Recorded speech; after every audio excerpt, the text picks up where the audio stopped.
Hi കൂട്ടുകാരെ, അപ്പോൾ ഇന്ന് നല്ലൊരു അടിപൊളി വളത്തെക്കുറിച്ചാണ് കേട്ടോ കാണിക്കുന്നത്. 2-3 സവാളയുടെ തൊലി ഇതുപോലെ ഒരു ബോട്ടിലിൽ ഇട്ട് വെക്കുക.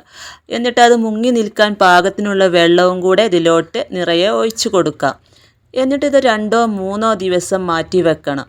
നല്ല രീതിയിൽ തന്നെ ഈ ഉള്ളിത്തൊലിയൊക്കെ അഴുകി ഈ വെള്ളത്തിൽ അലിഞ്ഞു ചേർന്നിട്ടുണ്ടാവും. നമുക്കൊന്ന് അരിച്ചെടുക്കാം. നല്ലപോലെ ഇളക്കിയെടുത്തതിന് ശേഷം ഒന്ന് അരിച്ചെടുത്ത് നമുക്ക് ഇതിലോട്ട് 5 ഇരട്ടി വെള്ളം ചേർത്തതിനെ നേർപ്പിച്ചെടുത്ത് നല്ലൊരു ജൈവ കീടനാശിനിയായിട്ടും നല്ലൊരു ജൈവ വളമായിട്ടും ഇതിനെ ഉപയോഗിക്കാം.